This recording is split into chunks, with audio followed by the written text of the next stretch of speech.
Technically, it's 177th episode actually, because I did an episode 0 because it was a bit of a pilot and it was a bit rubbish. But I count it; it's counted within canon according to the viewers. We've been live for 4 seconds. Everyone, welcome to good evening, everyone watching. We've got lots of familiar, friendly faces. Chris Jackson's joined us actually. Hello, Chris. Yes, a few familiar faces here.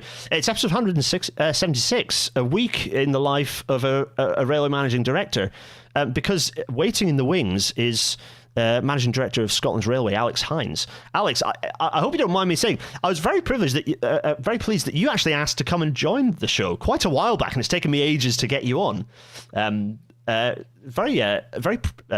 was very pleased when you said that, because it's only a little podcast, and for you to want to join is quite exciting. There's quite a bit that we're going to talk about.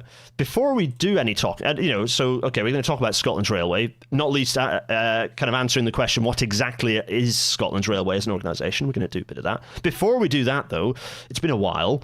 We're going to talk about the COVID stats, because we have not been through the COVID statistics. These are the DFT COVID statistics per mode. So cycling at the top, sadly, that's a trace that's now been discontinued because it's been moved elsewhere. We've got cars and taxis, so private travel, bus services outside of London, and then the little blue line at the bottom is all rail ridership, counted within the national rail statistics. And this is the monthly rolling average, so it's a more smooth trace. And we can see that we're kind of, GB overall ridership is bouncing around between the 90 and 100% mark here in blue. Bus ridership seems to be dropping a bit. Car ridership climbing. So this is GB wide. Within what you're, how does this match with Scotland? I'm curious to know where Scotland's at in terms of the figures. To your, as far as your general understanding is. So if I jumped into this year where it's a bit spikier, because this is the day-on-day numbers, there's every now and then there's a bit of a drop for, sometimes it's GB-wide strike reasons or other reasons, but you can see actually if we zoom in that rail ridership is kind of spiking well above 100% at the moment. This is compared to 2019, so kind of compared to pre-COVID levels. This isn't revenue, it's ridership, it's bums on seats, but it's at least it's reassuring that we're back where we are. I don't know what the picture might look like in Scotland, perhaps slightly different to the overall GB picture, Alex. Yeah, is that a question for me now? Yeah, go for it. So, in broad terms, in Scotland, we're about 80% of pre-COVID revenue, but the peak is down by 40%, 40, which I just think is extraordinary. Leisure is pretty much fully recovered, and Saturday is the busiest day on ScotRail. So if you'd said to someone 3.5 years ago, in a short period of time, your peak business, 40% of it would have disappeared, and your busiest day will be Saturday, everyone would have thought you were mad. Yes. The key difference between Scotland and other parts of the UK right now is, of course, we are industrial action free, which I can tell you is a bloody fantastic place to be. It's very good that's been settled and everyone can focus on the mission at hand. So we've been delivering a great service for months now, and we're marketing a lot.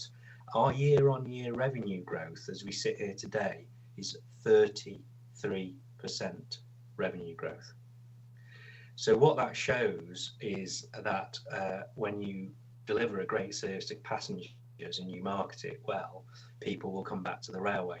Now, of course, the base we had in Scotland was lower than other parts, because we had tighter restrictions for longer. Actually, at one point in journey recovery, we were at the bottom of the journey recovery leaderboard. So, but we're romping up that leaderboard, and it's really exciting to see. Yeah, good stuff. And we'll pick into that a bit, I think, when we talk about the future as well, because it's easy for us to kind of just have the blinkers on and think that everything's about just getting back to where we were post-COVID. But actually, I think it's more useful to look further into the future. Anyway, it's rude of me to bring Alex in before allowing him to actually introduce himself. But I thought it'd be interesting to talk very briefly about the COVID stats, because everyone's in here. Everyone's in here watching. Yes, I've put Alex's volume up a bit, everyone. Thank you for letting us know in the chat. So, right. Without further ado, I'm going to whiz us into the episode, and then we can speak to Alex properly. Everyone, welcome to tonight's Rail Natter.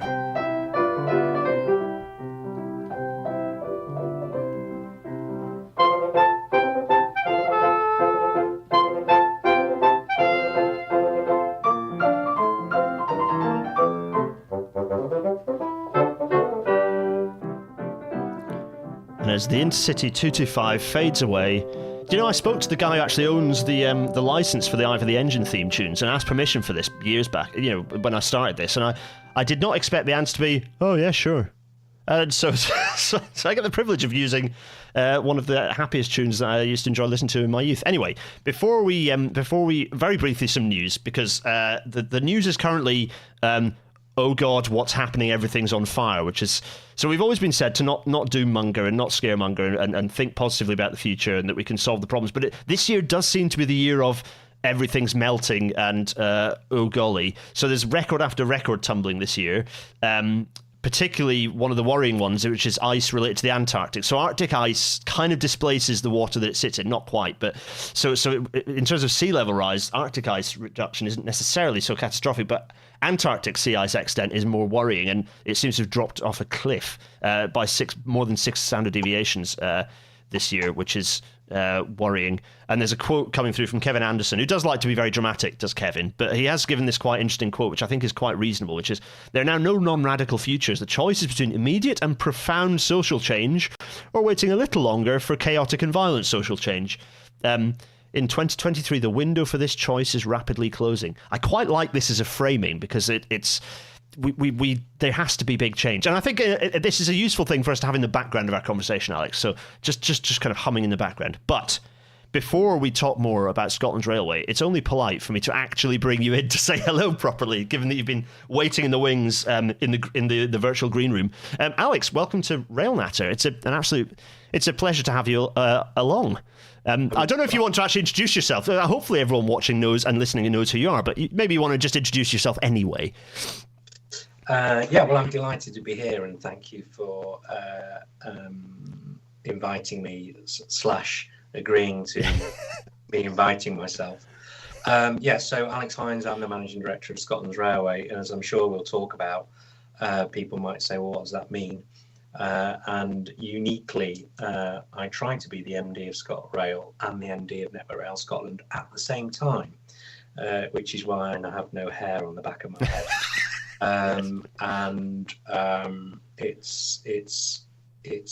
It's a great job, and it's quite different from the way we arrange railways elsewhere in the UK. Yeah. Hopefully that leads to better outcomes, some of which I can talk about tonight. Yeah, for sure. And actually, it's a nice lead-in, because I do want to talk, while I reduce the size of our faces down, I want to talk about Scotland's railway. So yes, this is a description of the system that you oversee, but it's also the kind of I wouldn't say brand name. It's the well, I don't know, what would you say? It's the name of a collection of organisations, right? Indeed. So basically, when I first got the job back in 2017, I was appointed to the role of Managing Director, ScotRail Alliance. Yeah. And no one knew what it was. Yeah. And of course, what the Transport Scotland wanted was for ScotRail and Network Rail to work together, because the railway is a system. Yeah. And the way it was launched at the time, I think some folk in ScotRail felt it was a Network Rail takeover, and some people in Network Rail felt it was a ScotRail takeover. And in my view was actually, this is a railway in Scotland. What should we call it? Scotland Railway. So Scotland's Railway is a brand name, but it's meant to describe the rail industry in Scotland.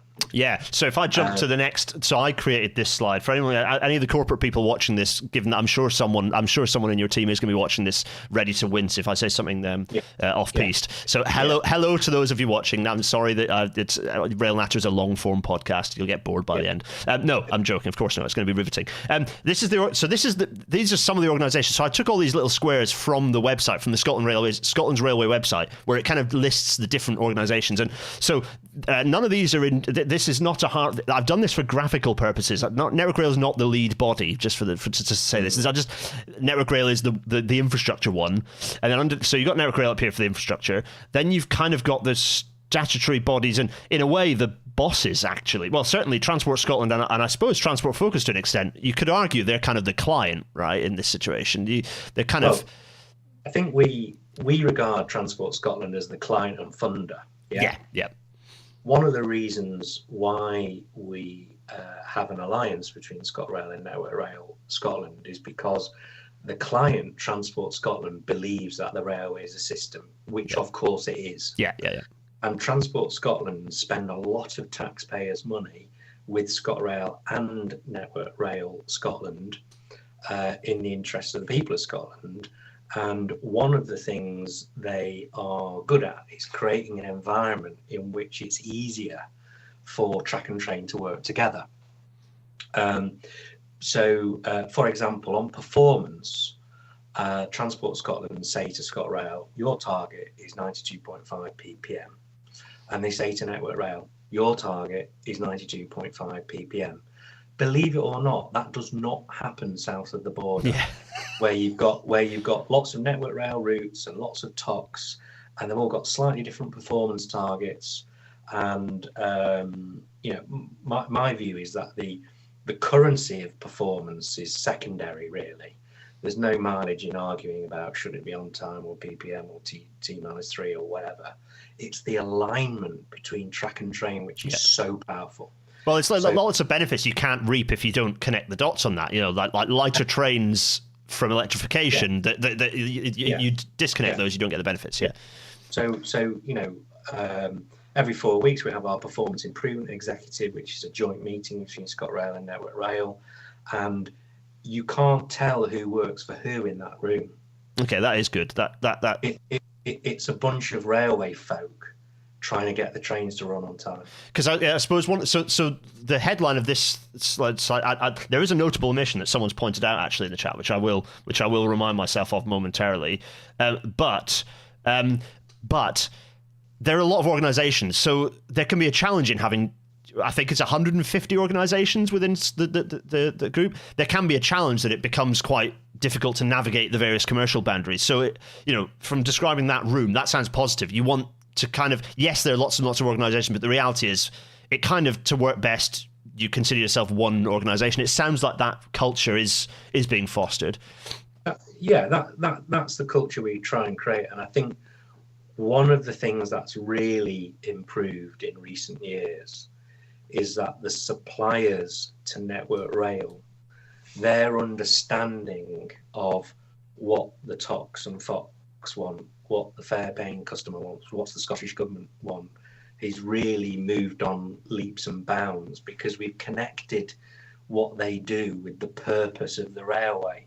Yeah. So today I've done a site visit to the Glasgow to Barhead electrification, and we met a number of suppliers, particularly SPL, who are our electrification contractor here in Scotland, and they understand that they're not just putting the wires up because we want to put some wires up. We're putting the wires up because we want to decarbonise our network, and we want a faster, greener, more efficient, higher revenue, low cost revenue at the end of it. So when we talk about Scotland's railway, that story is actually quite important, and we deliberately chose two things that people are very proud of: Scotland and the railway. Yeah, and it comes back to a point I make a lot is that clarity of mission is incredibly important. So one of the reasons why the railway across the whole of the country is still in England, is still functioning despite all the various kind of pressures coming down from Westminster and DfT Treasury and industrial action, is the frontline staff kind of do have a fairly straightforward mission of get people safely, comfortably on their train to their destination, or manage disruption accordingly. And the problem I think England's railways have is that they don't have a particular mission at the moment, whereas Scotland and Wales I think both have a much clearer picture of the mission is part of the broader transport picture, I think. And I do argue the case that Wales are even a little bit further ahead in that, because they're considering the integration of various transport modes beyond just rail in isolation. But yeah, it's good to hear that mission. It seems like that focus, that mission of it's getting bums on seats or it's getting tons in wagons. That's clearly seen. Before we jump forwards, people have raised rolling stock is. The rolling stock operating companies are missing from this structure. Obviously, there is a contractual relationship with the Roscoes. I don't. Do you have trains from all three of the big Roscoes? Yes. Eversholt, Angel, and and Porterbrook. Okay, yeah. So I suppose that is a more conventional relationship, more in line with the relationship south of the border as well.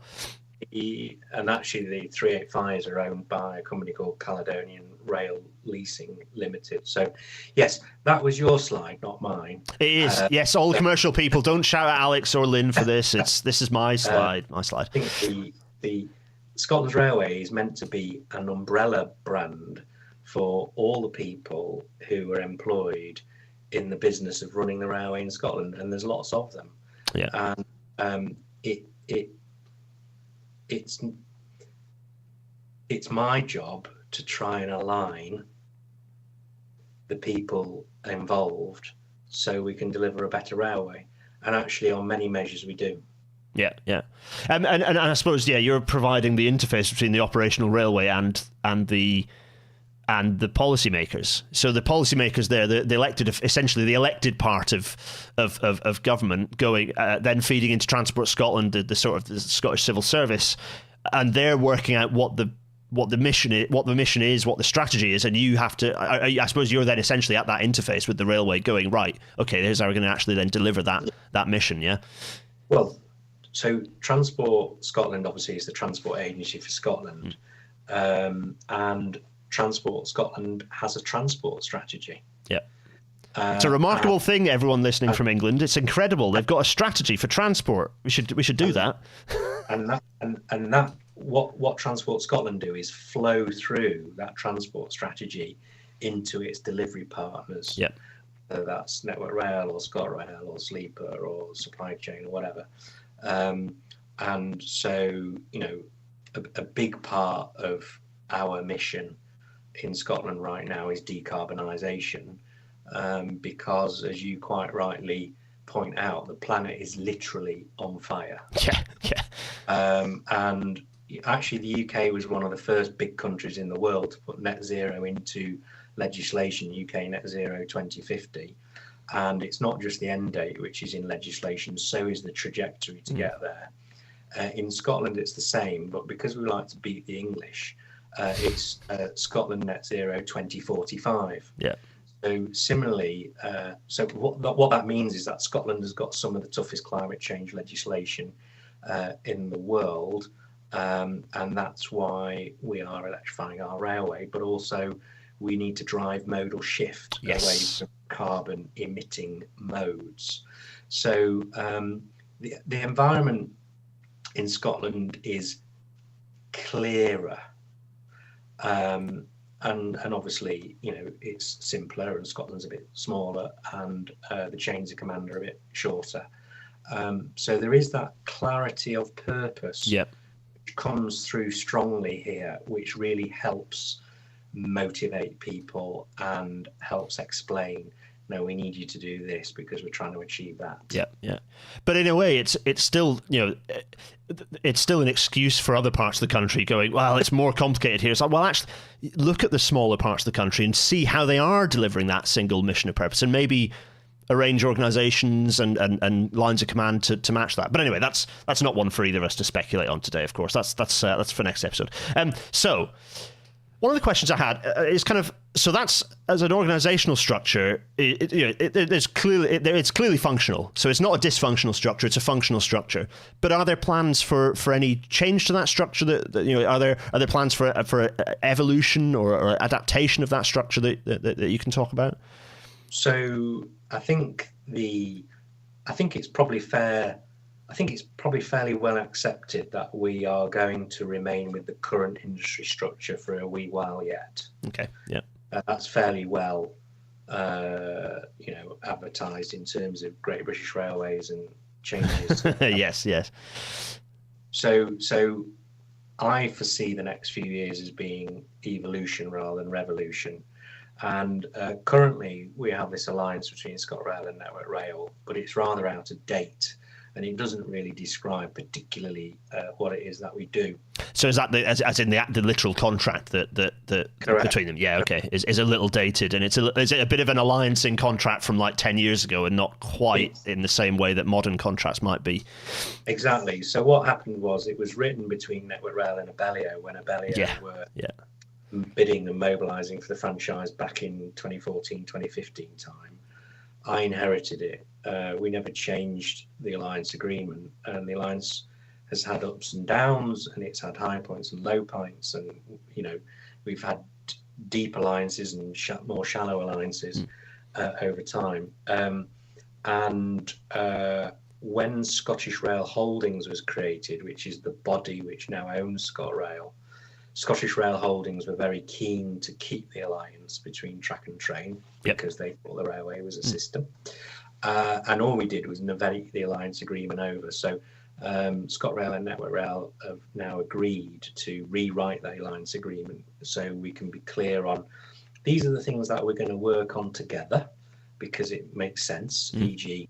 journey time, performance, decarbonisation, and then by deduction, these are the things that we're not going to work on together because there's no value in working on together. So my predecessor went round integrating lots of bits of ScotRail and Network Rail, and it's fair to say it didn't work out very well. And when I arrived, what I did was consciously uncouple some bits of the alliance because it just wasn't working. And so, what people in Network Rail don't need to know about ScotRail IT policy, do they? They remain separate companies, and therefore it's very difficult to integrate things like HR. So all the back of house stuff is all kept separate. Yeah, okay. And what we're interested in is the magic in the middle between track and train working, and that's where I try and spend most of my time. I've got a brilliant chief operating officer in ScotRail called Joe Maguire. She joined on the 1st of April next year. She runs ScotRail day to day. I've got a brilliant route director in Scotland called Liam Sumpter. He's the route director for Network Rail Scotland. He runs the route day to day. And I try and focus my time on getting the system to work. Yeah, yeah. And that actually quite neatly leads us into the next sort of bit then is, what does that look like? So, a week in the life, as it were. I've used a week in the life, but actually just more broadly, what does your kind of time look like? What people are kind of curious, what keeps you busy? I suppose, I round out with a question later on, but we've got a few, shout out to Lynn, by the way. Thanks, Lynn, for helping organise this and sending through some pictures. We've got some images of some of the shenanigans you've been getting up to. So I don't know if you want to kind of walk and talk us through some of these various, tell us little stories behind each of these images. Yeah, I mean, I guess the, I'm in essence sort of the fat controller in Scotland, really. And you said it, not me. I'm just, I try and divide my time between ScotRail and Network Rail equally. So that's the first thing that I do. So when I'm in Glasgow, where ScotRail and Network Rail are based, I flip between the two offices so I can be visible in both organisations, and we'll come back to visibility later. But of course, at this level, what you do is you find that you end up talking for a living rather than doing work, because you surround yourself with brilliant people who do the work for you. And of course, one of the slightly strange things about this job is in Scotland, you're a public figure. Yes. So, when I was the managing director of Northern, I was a nobody in England, but actually doing this job in Scotland, you become a public figure, and therefore you end up doing quite a bit of media and having your picture taken. So I'm not quite sure why Lynn sent you these pictures, but I knew she was sending them to. Yeah. I'm very lucky to be well supported. But one of the things that is great about this job is we have a lot of rail heritage assets in Scotland. So we have a heritage strategy for Scotland's railway, and every so often we meet with Rail Heritage Trust and talk about that heritage strategy. BR demolished a lot of its heritage assets, and because Scotland was a long way from London, BR didn't get around to demolishing quite so much in Scotland, so we've got some heritage assets. And Andy Savage, I was going to say Andy in the middle there, off middle, yeah. So we normally do quite well at the Rail Heritage Awards, and he said, we're handing out the trophies, will you join us for the day? And Andy and I had a brilliant day together the other week, and we went to Stirling Station and we did a Rail Heritage Award because we did a renewal of the roof there, Yes. which won an award. We then went to Queen Street Station and that won an award, and because of the work that we'd done on the Victorian columns. And then we went out. This is a slightly strange one, this picture. So this was an award for Scottish Canals, who had taken an old railway viaduct and sort of turned it into an active travel corridor above a harbour at a place called Bowling, just off the Clyde. And Andy and I went round travelling trains all day. And of course, the brilliant thing about it is you spend the whole day talking to staff. You spend the whole day travelling on trains, maybe to bits of the network that you don't normally travel. And you get you get to feel the product and see whether it's any good or not. And apart from dividing my time between ScotRail and Network Rail, the other thing that I try and do is spend 20% of my week on the network, checking the railway that I think I'm running is the railway that I am running. So, I've spent the whole afternoon between Glasgow and Barrhead visiting the electrification programme. We've currently got the railway closed. We're in a blockade type scenario. We don't like using the B word, but we have a closure of the railway to allow us to break the back of that electrification programme. And you just learn so much about your business. And, you talked about how much time you spend in emails, doing emails and going to meetings and talking to people. I don't think people in this industry spend nearly enough time on the front line talking to people. And I include myself in that because the colleagues you meet will tell you for free how to improve the railway.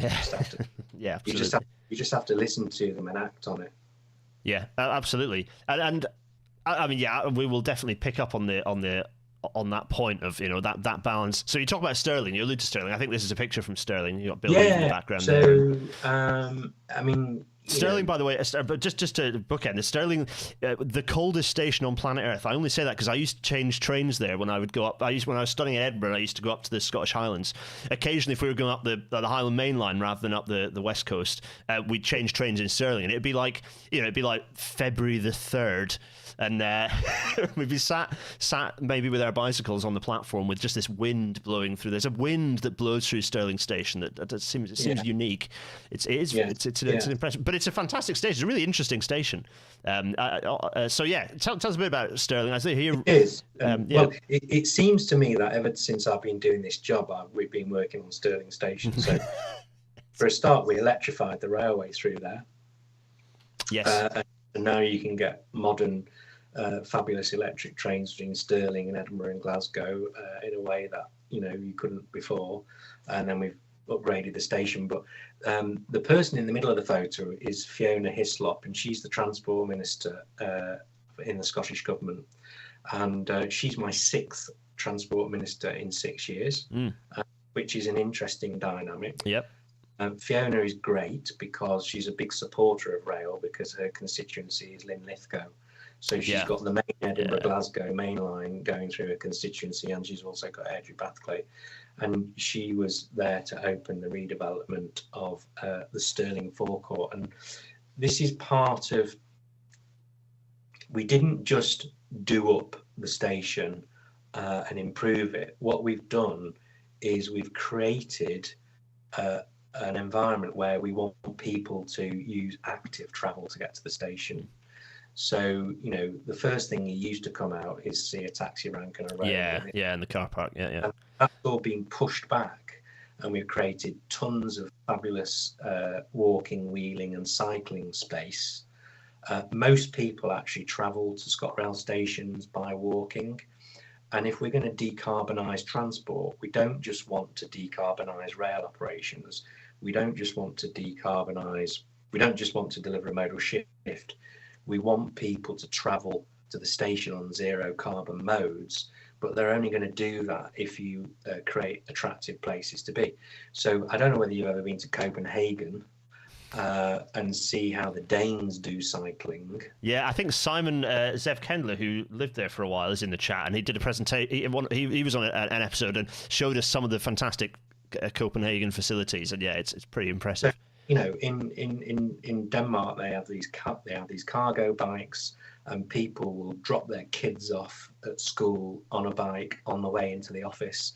And what that means is, in order to encourage that cycling, you need much better and bigger cycle parking. So one of the reasons why this project is significant was it was the first time we provided cycle storage at the stations for these big bikes, which are part of encouraging people to deliver active travel. It's reassuring to hear the railway acknowledging those bigger, the non-standard bicycles exist.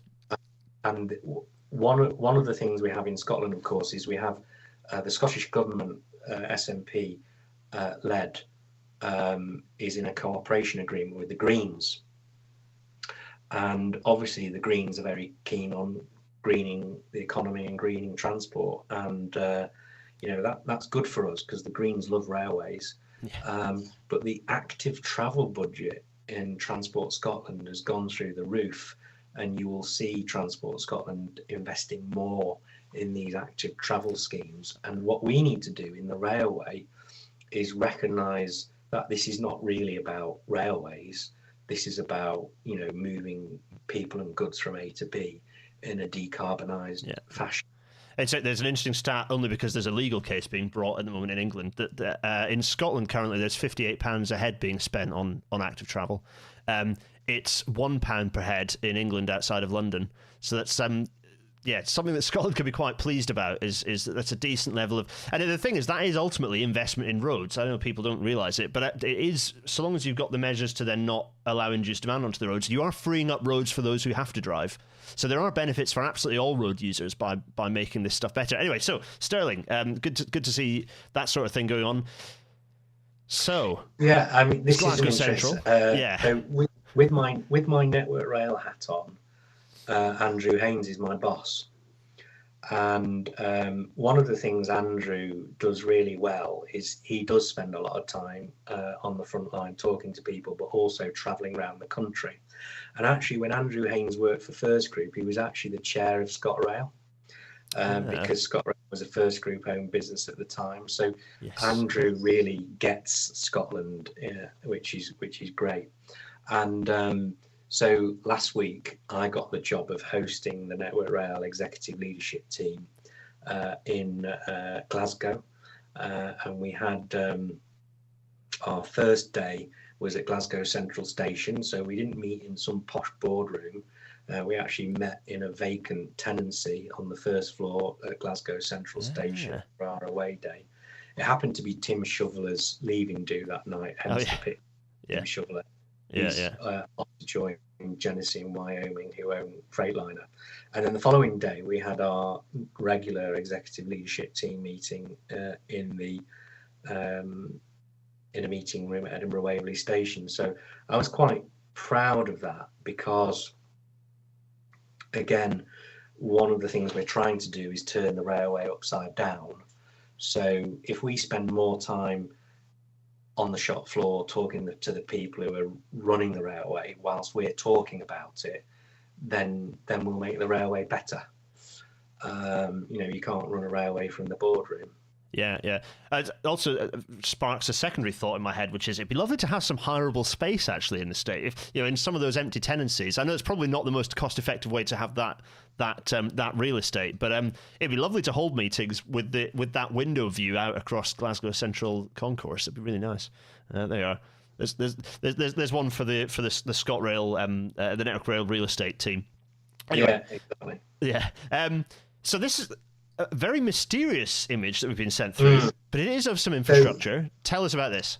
Yeah, so of course, I've spent most of my railway career on the passenger side. Okay, so I've worked for 3 train operating companies. So I only started getting exposed to the infrastructure actually when I moved to Scotland 6 years ago. And if I'm honest with you, I'm still learning. Can you still hear me? Yeah. I can still hear you. There was a bit of a glitch, but you're grand. And the person in the picture is a lady called Lindsay Hunter, and she is the route asset manager for Signalling in Scotland. And she said to me, I've got all my signal engineers together for a day. Will you come and talk to us? And I said, yeah, absolutely. Happy with that. So I felt a little bit like a fish out of water. But Lindsay's doing an amazing job of making sure that these very, very clever signal engineers know what it is we're trying to do with our railway. So at the moment, I'm banging the drum on what are the strategic priorities for Scotland's railway, and there are 5 of them. Number 1, everyone home safe every day. Number 2, to reduce the net cost of the railway. Number 3 is to deliver net zero. Number 4 is to run a reliable railway. And number 5 is for track and train to work together. And I talked to this audience about that. That is what we are trying to do with our railway. Because if we're not all clear on the strategic priorities, sometimes people can say, I'd like some money, please, to spend on this bit of the railway, and it's assets condition related renewal. And I go, that's really interesting. Why do I need that in my life? What does it do to improve safety? What does it do to improve revenue, journey time, cost, performance? Have we spoken to the train operating companies and the freight operating companies sufficiently on this project? And Lindsay's doing a brilliant job of making sure that our engineering is focused on the outcome rather than engineering for engineering's sake. And as you know, we've just completed a massive renewal of the railway at Carstairs Junction, which has been delivered very, very well. But the price of it was still reassuringly expensive. Yeah, there's nothing you could do cheaply at Carstairs, in fairness. And indeed, but you know, what's interesting is that the Network Rail folk in Scotland are saying, do you know what? We could have done a better job.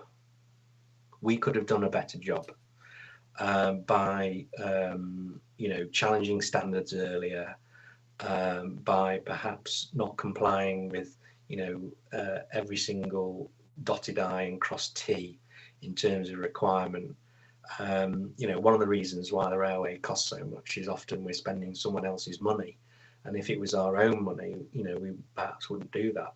And so questions like, why do we still install signal post telephones, for example? Now we've got GSMR, and lots of train drivers have other forms of communication, tablets, mobile phones. Yeah, it's definitely, I have to agree with that. It's always seemed a little archaic to me as a P-way engineer. Yeah.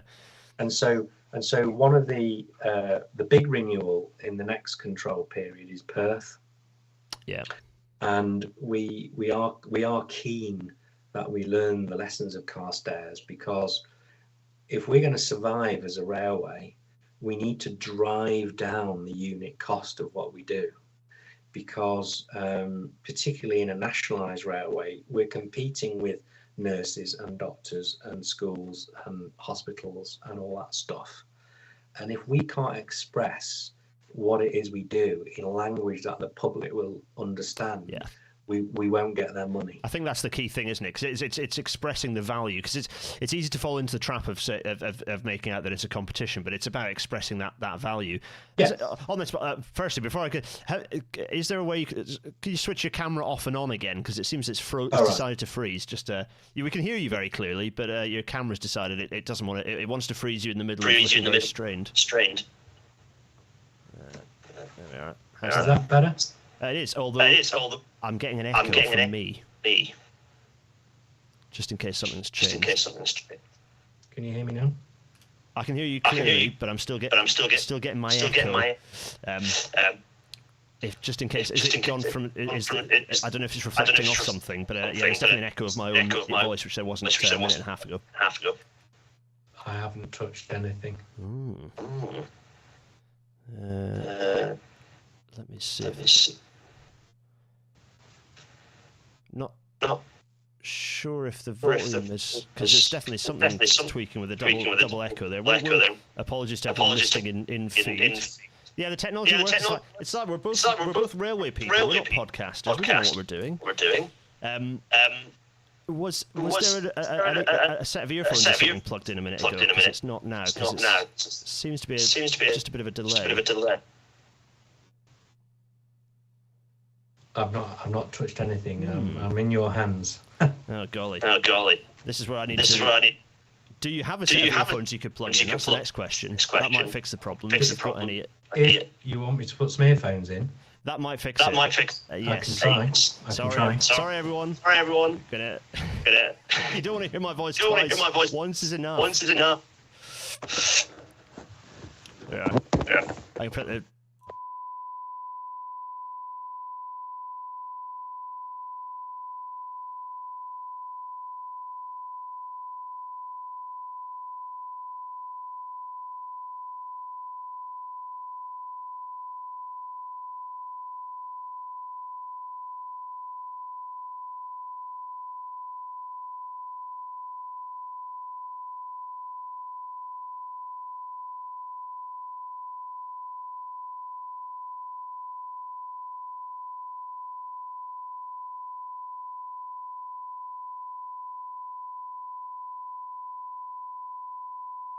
Yeah, we're back. The technology works. Sorry, everyone. I don't know what happened. The gremlins crawled up the pipe and decided to muck around with Alex's technology. Sorry, yes. We had an interesting question which I wanted to raise, which is... So certainly for the rest of Network Rail outside of Scotland, there's a serious challenge with delivering resignaling volumes. I know it's a bit of a techie question. Yeah. To what extent is Scotland embracing ETCS and the kind of, if you like, the infrastructure light version of resignaling, or are you in a slightly different place in terms of where signalling renewal numbers are?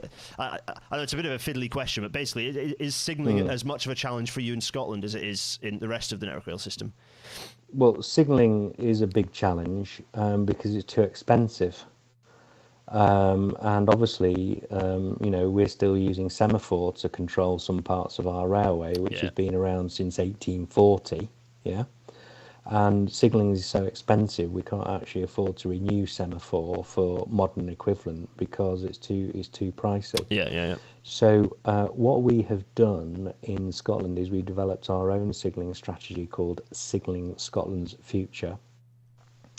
And we have attempted to, have a sort of market-based signalling strategy because, we're not going to be able to put modern signalling everywhere for the prices that it costs currently. We don't believe that centralisation in one location for signalling for the whole of Scotland is the right answer, which I believe it was at one point.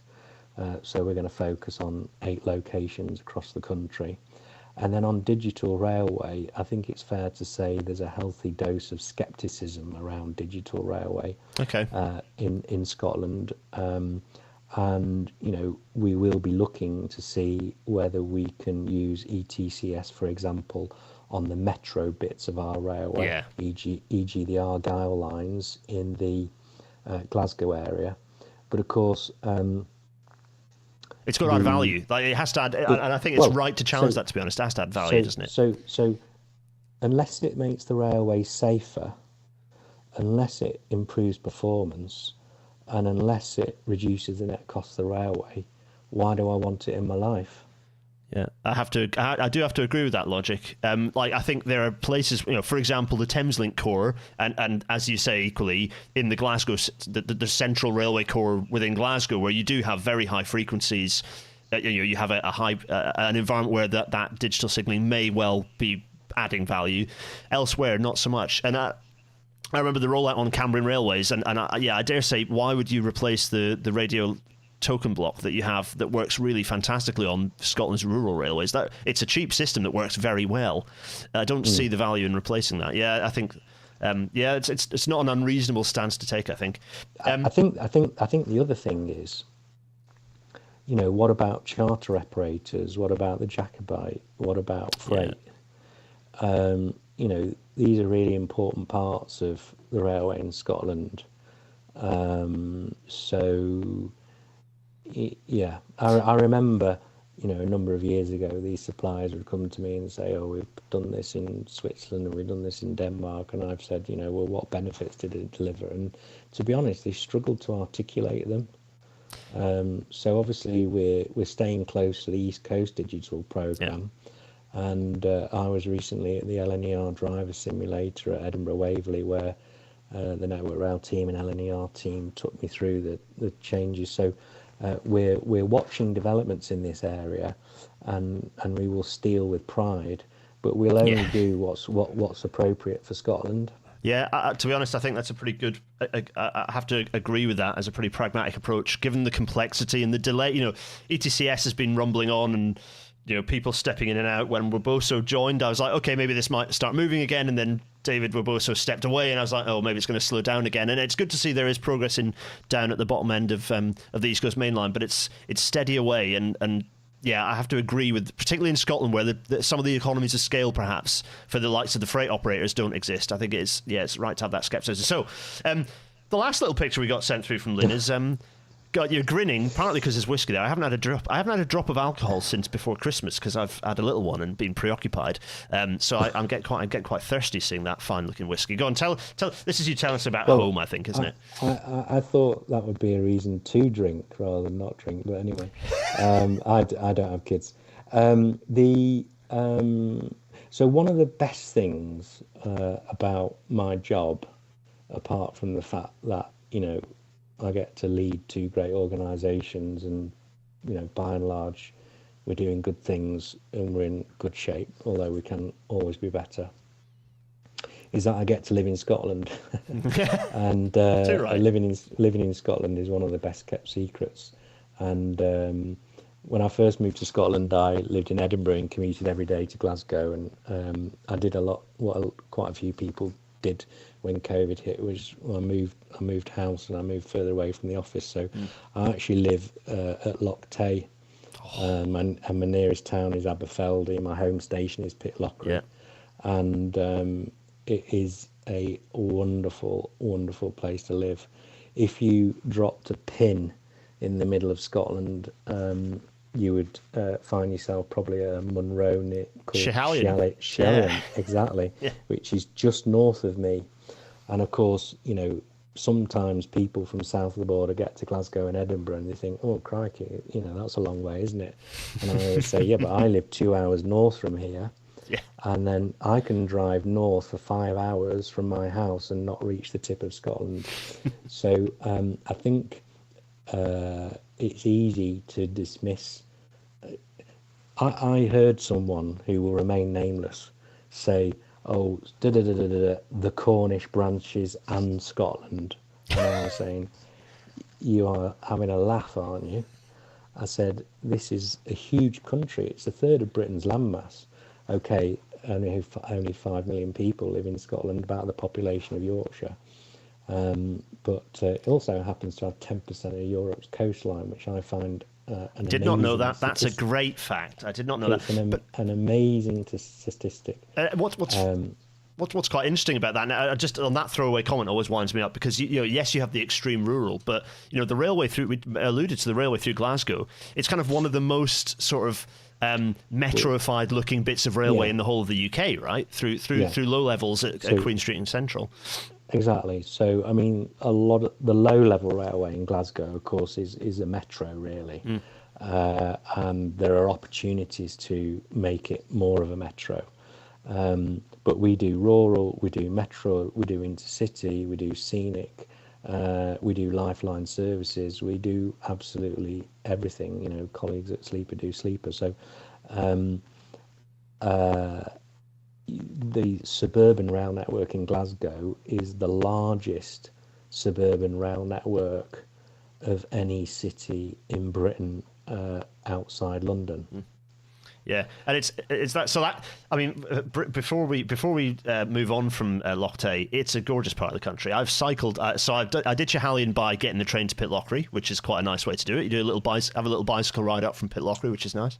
But also cycled. Another recommendation for cycling, you might have done this actually, is to get off the train at Rannoch station. And cycle down to Pitlochry. Actually, I cycled then from Pitlochry up over to Montrose as well to do full coast to coast. But it's mostly downhill from Rannoch to Pitlochry, which is nice. Through your back garden, I guess, which is it's a pretty lovely part of the country, for sure. It is lovely. And yes, Aberfeldy, the whiskey and so on. Anyway, we could talk about whiskey, but this is ostensibly a railway podcast, a transport podcast. So we've talked about this already, so I don't need to really dwell much on this, but you've talked about the fact you try and spend, you said you try and spend 20% of your time on trains and on the network and on stations and talking to staff. So, how much, so is your time sort of split that way? Do you find yourself... is it like 20, 40, 40, where 40% of your time you're out and about, 20% on trains, and then the kind of 40% on the PC catching up with emails? So, I mean, what's kind of the split? Well, I mean, I am incredibly fortunate because I'm very well supported. So, I've spent 6 years surrounding myself with brilliant people, and I'm quite good at delegating to them. Someone said to me once, you've got the slippiest desk in the industry. I spend a lot of time upwards and outwards talking to staff, talking to stakeholders, talking to customers, talking to politicians, talking to government, talking to suppliers. And so I can't be doing and talking at the same time. Yeah. And obviously, Lynn, who's on holiday in Italy, who's provided you with those slides, she actually monitors my inbox. So Oh. I'm very, very fortunate in that respect. So I hate email. I don't produce much work myself. I spend a lot of time reviewing other people's work, but I spend most of my time in meetings with sort of the senior folk in the railway, but also people outside the railway.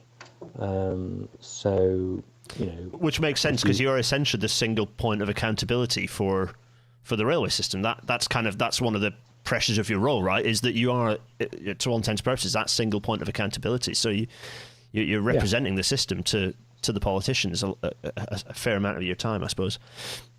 And so, since the Network Rail RMT dispute was resolved back in was it March? We've been industrial action free north of the border, which, as I said earlier, is a brilliant place to be, and that means we've got a bit more time, so we can focus on those strategic priorities rather than sort of fighting fires. So, for example, this morning I had a one-to-one with the chairman of ScotRail. I then had a one-to-one with Liam Sumpter, who's the route director for Network Rail in Scotland, and train performance is good right now in Scotland, but it's behind target. And so we had a really challenging conversation about how we change that, because we're funded to deliver 92.5% ppm, and this morning we were at 89.4% ppm, and for the last few months we've been delivering around about 92.5%. But of course we're funded to deliver it around the performance year, not just in the good periods. So we're going to have to do some different things if we're going to improve our train service performance. So, one of my jobs is to get people focused on the delivery of targets, because that's what we're funded to do. I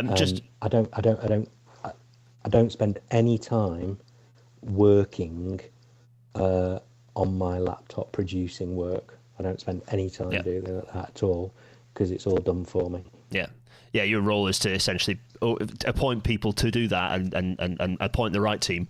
Just as a jargon point, we're all guilty of it, Alex and I both, as railway people. PPM is public performance measurement, and it's kind of a measurement of how close to within 5 minutes of arrival time a train is, I think, to all intents and purposes. It's a little more sophisticated than that, but that's basically what it is.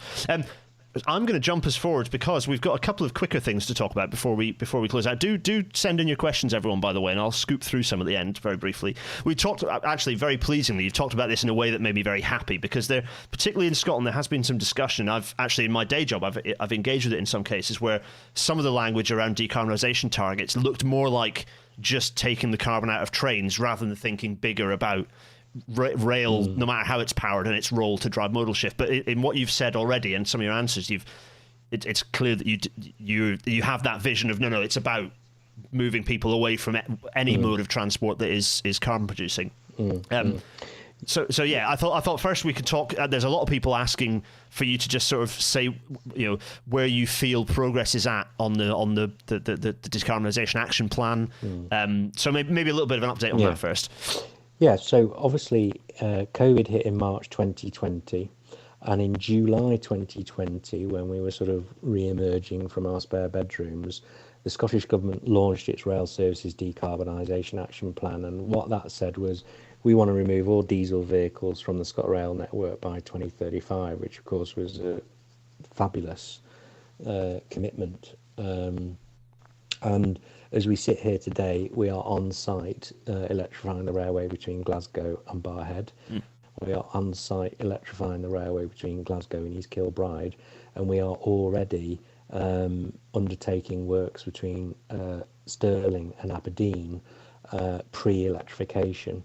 We're in the middle of a £120 million power supply upgrade across the network in advance of electrification. We're taking bridges down already between Central Belt and Aberdeen in advance of electrification. But of course, the big challenge is the fiscal environment. So for many years, the railway in Scotland has been really well funded, shall we say, which is one reason why we've been able to achieve the things we've been able to achieve. But obviously, governments north and south of the border are sort of feeling that the post-COVID sobering up in terms of money. So we have a government who want us to decarbonise the railway, who love what we do, and in fact you'll see with the statement of funds available by Transport Scotland, £4.2 billion commitment to the operations, maintenance and renewal of the infrastructure in Scotland for the next control period. That was actually more than we were expecting. We were expecting less. We got more, which is brilliant. That decarbonisation action plan we are reviewing this year because that plan said it should be refreshed every 3 years. We're doing that this year. So the folk at ScotRail and Network Rail, Scottish Rail Holdings and Transport Scotland are in the process of refreshing that strategy. Despite the fact that money is tight and 2035 is not very far away at all in railway terms, my understanding is the politicians, are pretty firm on 2035. So those discussions are underway, and what I don't want to do is I don't want the railway to be the passive receiver of what the politicians decide to invest in. We can influence that decision. So if we drive down the unit cost of electrification, the politicians will buy more of it. And here in Scotland, we're electrifying railways for about 2 million per single track kilometre, and we talk about the all-in price. So we focus on the price the customer pays. Sometimes when people talk about the cost of electrification, they just focus on the overhead line. They pull out the structures, they pull out the admin. I know that, but putting the wires up, that's the easy bit. It's the bridges, the tunnels, and the gauging, and God knows what else. It's the civil engineering. On most of our electrification projects, most of the spend is on civils rather than electrification. So we focus on the all-in price. In other parts of the UK, electrification is being done at about 3 million per single track kilometre, so 50% more. And obviously, again, our environment is simpler, two-track railway, lower speed, etc. So there are some key differences as to why we're cheaper. But one of the reasons why we're cheaper is we've done more of it and we've learned by doing. It's true, and there's no avoiding the fact that volume helps. And in fact, when we had a conversation, when I interviewed you and some of your colleagues about the Sparks effect in Scotland God knows how many years ago it was we had that chat, but it was for Peace and Rail, and we talked about this rolling, and there was a little bit of a steadying of that rolling plan, but you're still got the same, by and large, your staffing delivering electrification are the same people who've built that experience up since some of the West Coast updates in the 2000s, and so you do have a lot of that skills embedded in Scotland in a way that perhaps isn't the case south of the border, which is good, which is helpful, and helps drive those unit costs down, right? Yeah, exactly. I mean, these projects all don't always go brilliantly. 6 years ago when I arrived, Edinburgh Glasgow electrification was in flight, and it was late and over budget, and it was a complete nightmare. Yeah. But you learn those lessons, you apply them to the next one. You learn those lessons, you apply them to the next one. And this is one of the things that I say to the supply chain, because they say, when are you going to give us the money so we can electrify more railways? And I say, well, when you give us lower prices. And that's not about lower prices, me squeezing their margin, because they're not on huge margins anyway. This is about being efficient. So, for example, on the site that I saw today, a lot of the masts have all the equipment fitted to the mast, the electrification paraphernalia on the ground, and the mast is erected once and then it's all done, ready for the wiring train. The way we used to do it is we used to put up the steelwork, and then we used to revisit the steelwork 6 times, putting the electrification system in, which was slow, it was expensive, it was less safe, etc., etc. So the more we're doing electrification, the more we learn how to productionize it. Yeah. Which is critical, and you've had you had the PWI conference talking about electrification, which is good. I know that so pushing on reducing costs, and south of the border, everyone talks about Scotland as being the jewel, as like the aspiration of what that is. But the reality is that there's still plenty to be done from your perspective as well. I want to now push and say that it's not just putting wires up and changing the traction units within trains. There's also, as you alluded to, it's doing what you can to pull people off the rest of the transport system that's maybe more polluting. So to that end, running in the background, we can talk about Leven, which is a new bit of railway being built, which is fantastic. It's really good to see that new what will end up being a quite well used bit of railway, I would suspect, given its given the population density through the area. This is about capacity enhancement, but a brief bit of word on Leven, definitely, but also about the future of enhancing capacity. So I know we can talk about new lines, and I know there's lots of people asking about Buchan lines and CNER in the chat. Hello to those people. But maybe you want to talk about capacity and driving people onto the railways and how that looks. Yeah, so I mean, obviously the way we drive people onto railways is to deliver an attractive service at reasonable costs. Let's face it, most passengers care about 2 things: punctuality and price. Yeah. Right? And punctuality in Scotland is good enough for it not to be in the headlines. Most people get a good journey. We're behind target, we need to make it better, but it's not at a level which it's deterring people to travel. Not Transpennine Express, so yeah. Well, no comment. Yeah. So but price is the other key factor.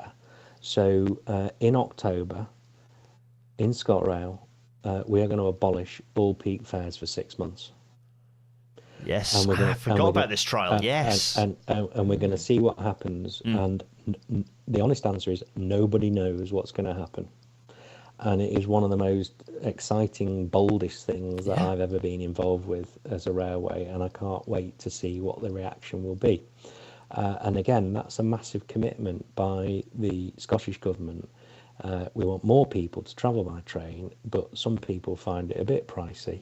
And the peak business is down 40%. So we've got some capacity, which used to be full of passengers and now isn't because people are working from home. So let's make it cheaper and see what happens. And that's what we're going to do in October. So that's brilliant. 6 months is also good because it's long enough that you'll, like if it was 3 months, it's not quite long enough that you'll maybe embed a few behaviours. So 6 months is quite a bold commitment, but it's also going to give you a chance to have a good, a reasonably robust test of what it changes in terms of behaviours, I think. And actually evaluation of that trial is a really big part of the project, because obviously we've got to decide before the end of the trial whether we want to carry on with it. That will be a decision for Scottish ministers, because politicians control rail fares. They always. And I don't think it's unreasonable if you get 3 months in and it's causing an enormous black hole of revenue. Then I don't think it's unreasonable to reevaluate that. I think that's quite a reasonable stance to take. But the Scottish government are giving us £15 million to deliver the trial. Hopefully it will prove to be a loss leader. What I've said to the team is, let's try and get to the break-even point as fast as we can. Obviously, in Scotland, the Borders Railway was opened in 2015, which was the biggest bit of new railway to open in Britain for over 100 years, and that's been a phenomenal success. And now we're opening a new railway. It was an old railway, reinstating it to Leven in Fife. And one of the great things about working in Scotland is, we get stuff done, and we can deliver these projects in the sort of life cycle of a managing director, as it were. So one of the great people in Team Scotland is Bill Reeve, the director of Rail Transport Scotland, and he said to me, he said, we're thinking of building a railway in Levenmouth. Do you want to go out one afternoon and we'll go and have a look? And I said, yeah, okay, that sounds fun. And we hired the Transport Scotland electric car, and we went electric into Fife, tromping around fields and old railway alignments in Leven and Cameron Bridge. And we ended the day back at Linlithgow, which is where Bill lives, and I got to experience at first hand range anxiety. And of course, like all good railway do's, we ended up in the pub. And he said, should we build this railway? And now we're building it. Yeah. And this is going to transform the life chances of the people who work in that part, live and work in that part of Scotland. This is not about the rail, sleeper and ballast. It's not about the trains. No. It's not about the platforms.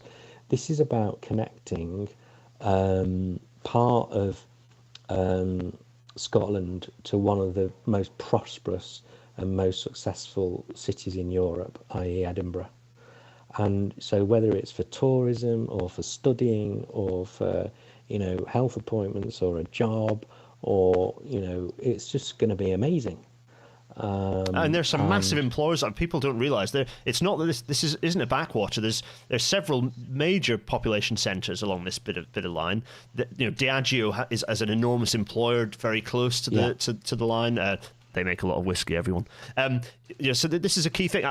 It's really important. It's exciting that there is that vision, as you say, and this is a lot of people potentially think I'm all for the railways, but the railways merely facilitate. So what the railway is about is creating communities and enhancing communities and connecting communities, and it's reassuring to hear you talk the way you are, because the way you're talking suggests that you're not necessarily closed-minded about a potential future changes to the way the railway map looks if the right if the right case exists. So we're opening new stations, obviously, East Linton, Reston. We just opened Inverness Airport, and so because Scottish people love their railway and love what it does, they want more. They want their station. They want a new line. Now, ultimately, that is a decision for politicians. Yes. For politicians, control the money tap. My job is to try and do the very best job we can to reduce the net cost of the railway, so we can make the railway more affordable, so that when politicians say, I do want to buy a new station, we do it for 15 million quid rather than 25. When they say I want to buy more electrification, we do it for 2 rather than 3. And when they say I want to open a new line, we do it at a reasonable cost. So that's our job, is to try and be a dependable delivery partner for the Scottish Government in the delivery of its objectives. But on top of that, so you're not made nervous by the idea of extended railway just being another line of red, another line of eating into your bottom line. You don't see railway expansion in that light. You don't see it as a threat to in that sense. You do see it as an opportunity to grow revenue potentially. In my The railway in Scotland requires subsidy. Yep. £2 of subsidy for every pound taken through the fare box revenue. So, this is not about making money. This is about the social and economic benefits which are created by a railway. And so, yes, we need to. At the moment, we're growing revenue as fast as we can because that's the best way we can. That's the best thing we can do to reduce the net cost of the railway. Yeah. And as I said earlier, our revenue growth at the moment is 33% up year on year, which is brilliant. We don't want to make thumping losses, but railways are not about making money. Railways is about what railways do. And enabling everything else. And the challenge is to allow politicians to see the value being grown. And I think in Scotland, the benefit is that, with borders having opened, they can see the economic value because the communities along that route are thriving. And I strongly suspect that will quite quickly happen along this route as well. I'm conscious of time. I'm going to push us on. Obviously, there's a question about trains because people want to know about that. The first thing I want to do is these have been running for not this. This is obviously a model, but the reconditioned 153s, the bicycle coaches have been running for a while now. Firstly, what's the from your side the business? Have they been a success? Are you happy with them? Have they done what you hoped they would? Well, yes, because the customer and stakeholder reaction has been absolutely extraordinary. And we worked with Cycling Scotland on the design of these carriages, and they've really helped decongest our routes in the West Highlands, where the trains can get a bit busy with luggage and bikes and mountaineering equipment and whatnot. So we've just recently increased the number of routes on which they run. Here in Scotland, we're about to host the UCI Cycling Championships. Yes, yeah. So bikes are a big part of the story. It's going to get busy. But also, it's also been a catalyst to us really to look hard at our cycling infrastructure. So on the high-speed trains, for example, we've just taken out a bay of 4 seats in one of the standard class carriages to create more cycle storage. That has been incredible for customers and crew who are really struggling with the amount of bike space on those trains. And UCI have a legacy fund, and we applied to the legacy fund and said, can we have some dosh, please, to improve cycling facilities on our railway. And they ended up giving us £2 million. Oh, crikey, okay. Believe it or not. And so we are going to put very, very, very high profile cycle branding on our trains. So if you look at the Highland Explorer, you've got there on the back of it, you've got the big bike. And if you look at what some of the European railways do, yes, when the train draws into the station, it's incredibly obvious where you need to wheel your bike to. Yeah. Actually, it's one of the things. Having ridden on the Greater Anglia Stadlers, I'm sure you know which trains I mean. They also have incorporated that European style massive branding. And I think it's one of the most successful elements of the outside of that train is it's very, and likewise with the wheelchair as well, very obvious to see where the people who perhaps have slightly different needs need to be on that train, whether it's a bicycle or whether you've got your wheelchair. It's really good. So it's good to hear that. I'll keep pushing this forwards. The electric fleet is brilliant, frankly. I remember first riding on a 385, just as I remember riding on the first of the older electric trains when they ran to North Berwick. But these 385s are brilliant. They are like little rockets. I think passengers. So we talked about this before this fleet. When we last talked about this, the fleet hadn't arrived yet, and you were talking about the Sparks effect, partly as you'd experienced it in the north of England as well. I don't think the passenger experience on these and the passenger response to these has been brilliant. Did you see the ridership uptick that you expected pre-COVID? Did you see that uptick from the electric services, or was there not quite long enough? If I'm honest, it was difficult to tell because obviously these trains were late. Yes, that's true. And new train introduction is very painful, as you know. Yeah. We then had some operational issues around December 18. And just as we were, getting to a steady state situation around all trains being delivered and working reliably, then you sort of went into COVID quite quickly. So, the fact is we'll never know. But of course, it's supporting our train service performance. It's supporting our customer sat. So the last time Transport Focused did a National Rail passenger survey, ScotRail was at 90% customer satisfaction. And if you look at the operators who were delivering more than 90% customer satisfaction, most of them we run more trains before breakfast than they run all day, which is not to dismiss what they do, but customer satisfaction on ScotRail is strong right now, and one of the most exciting things is that we know we're going to make it better. These trains were the most reliable new trains in Britain, and we're no longer in that leaderboard because we've had the fleet in for a while now.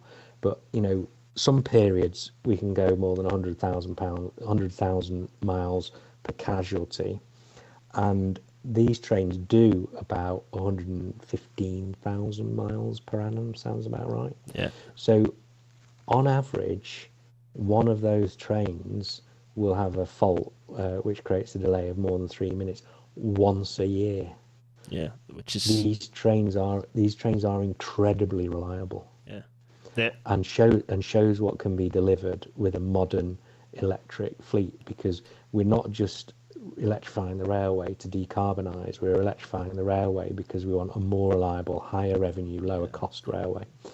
And when the Queen died and she was at St Giles Cathedral, we ran our service through the night. You don't have to worry about fueling these trains. Yeah, they just go. They just go, and they go forever. Yeah, and I have to say, when I remember getting on one, and it was the fleet was quite smart at the time. The ScotRail fleet was quite smart when they were introduced already. But getting on these, they are so good inside. They are genuinely very good. So the idea of more of these is exciting. As in, and I know that you were talking about the future of the fleet. There are, partly, these weren't procured to be around forever. So I know that there's considerations about what's next. But also, you are looking at expanding the fleet more broadly. I think I think that is what I know. It's public knowledge because some of that has gone out public. Can you tell us a little bit about what that looks like, if you can? So the first thing to say is we've got a joined up strategy for track and train. Okay, so our plans for rolling stock are aligned with our plans for infrastructure. Yeah. And a lot of that is about electrification. So one of the things which is driving the electrification program is the life expiry of the rolling stock. So, for example, why are we electrifying the railway between Barhead and East Kilbride and Glasgow? Because currently those services are operated by 156s. 156s need to be gone shortly, so we need to electrify that bit of railway. Yeah. Yeah. So that is our logic. A joined up plan. It's revolutionary. Joined up plan. Who would have thought it would ever catch on? So ScotRail operates more different types of train than I think any other train operating company. I think we've also identified that Network Rail Scotland has more different types of signalling equipment than any other and any other bit of the railway. That is not efficient. So if we're going to be even more successful, we need to standardise and simplify the way we run our railway. So what we've done with the rolling stock fleet is we've categorised it into suburban, intercity and rural. And if you look at the life expiry dates of the fleets, if you look at the electrification programme, we will end up renewing about 65% of the ScotRail fleet,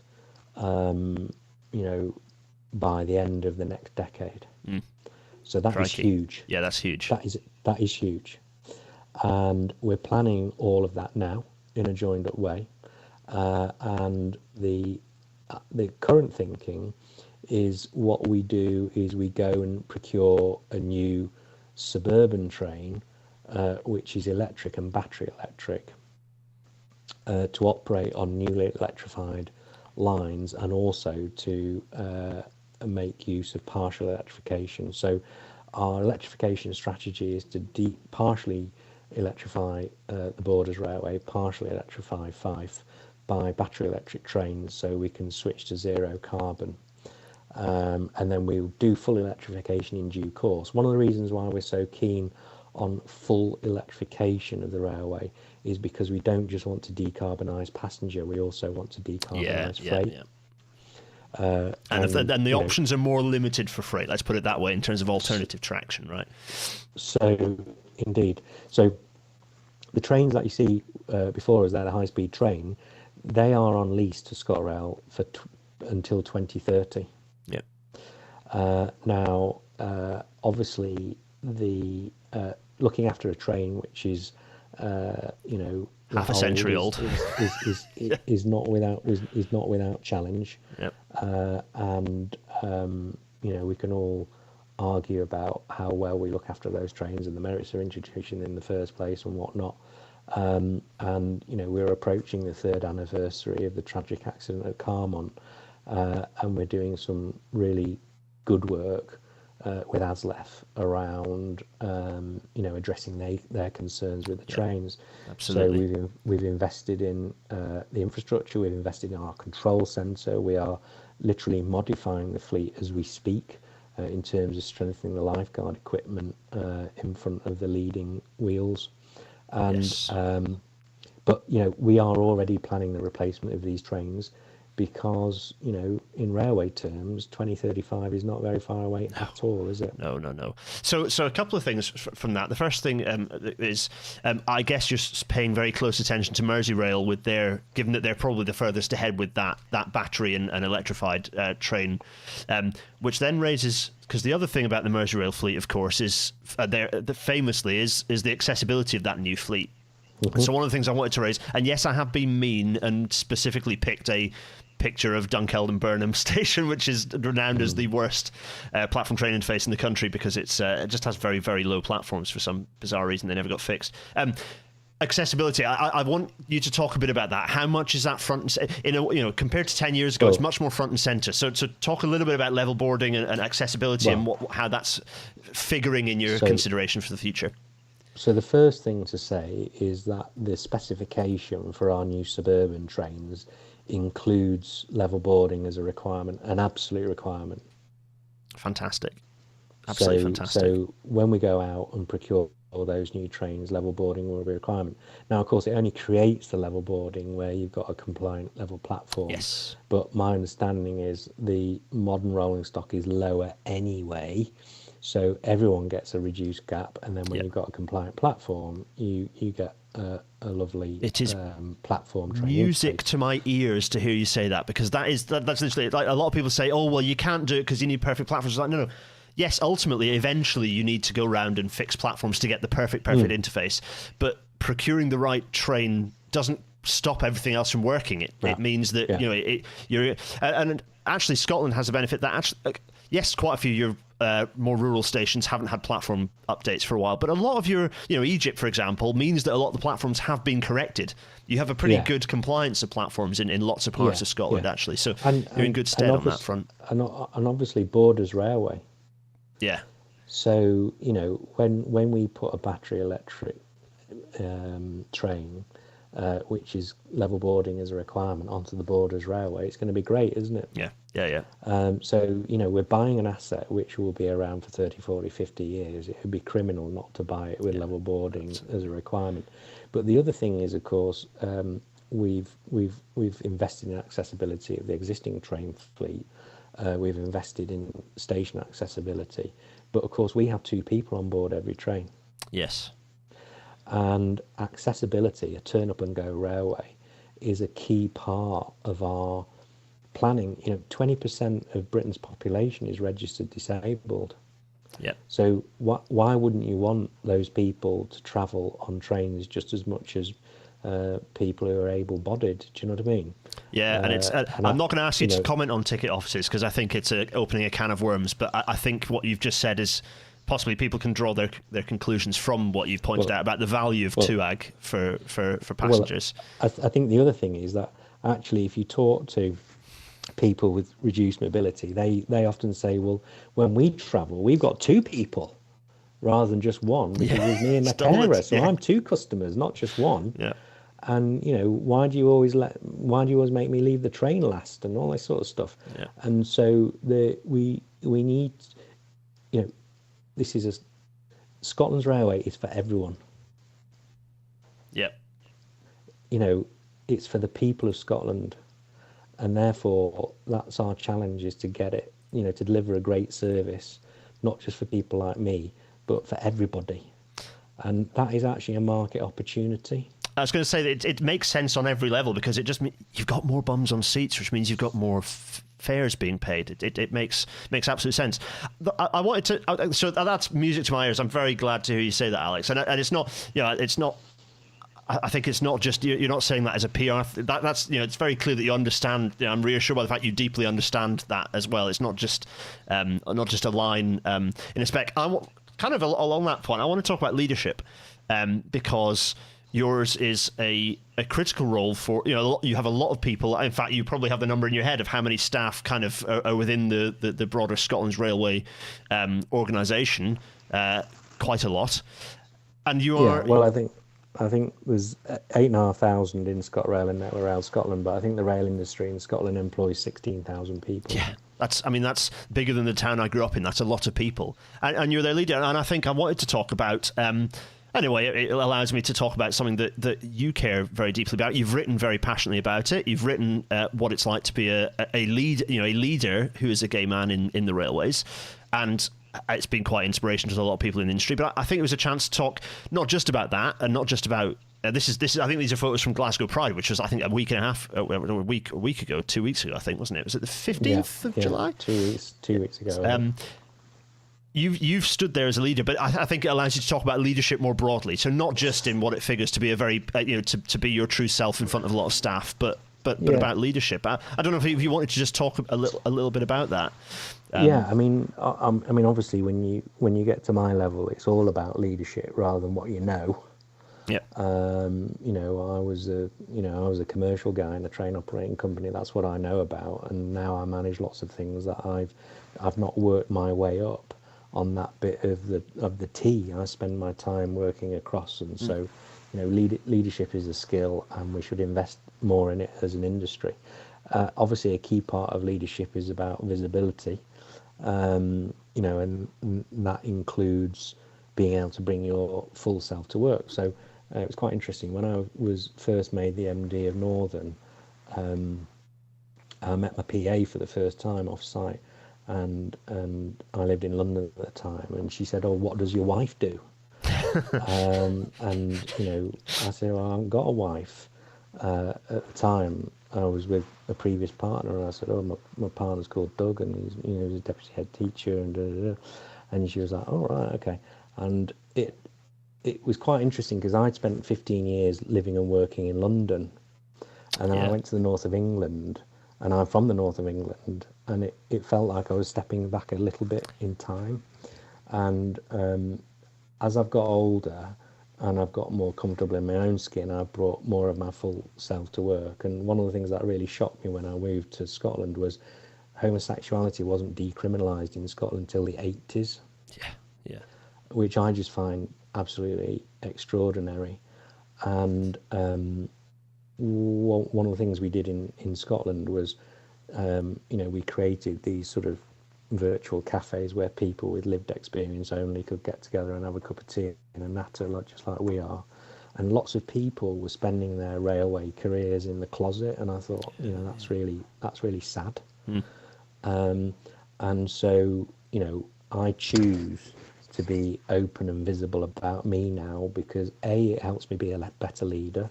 It makes me be a happier person because I'm not hiding and holding back part of me. But also there are people out there who are really struggling in the workplace because they feel that they have to, act like a white straight man. And one of the things that has been quite life-changing for me recently is, being reverse mentored by someone who's got lived experience that I haven't. And I was reverse mentored by someone who'd gone through the menopause at work, and I was horrified, absolutely horrified by what this person had gone through. And we don't have enough women in our workforce, not nearly enough. Last time I checked, 51% of the population were female, and I think in rail we've got about 20%. It's pathetic. And we also say, oh, there's a skill shortage. Well, yeah, there might be a skill shortage if we only recruit men. But actually, there's a whole society out there, some of whom would never consider a career on the railway. And I was looking at the data the other day. So the people we're recruiting are more diverse than the people we have. and more diverse than the people who are leaving. So that's great. We're moving in the right direction, but not nearly fast enough.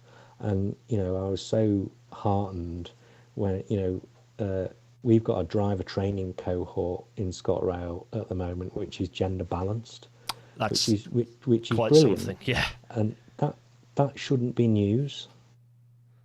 That shouldn't be news, but it is. And there's a lot of research which says workforces which are more productive, workforces which are more diverse are more productive, more engaged, and safer. They're actually safer.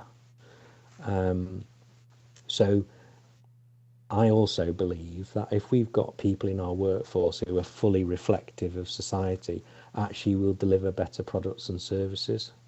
If we've got people in our workforce who are black and minority ethnic, who are disabled, who are gay, who are female, actually we will be more empathetic with the lived experience of our customers. So there's that, you know.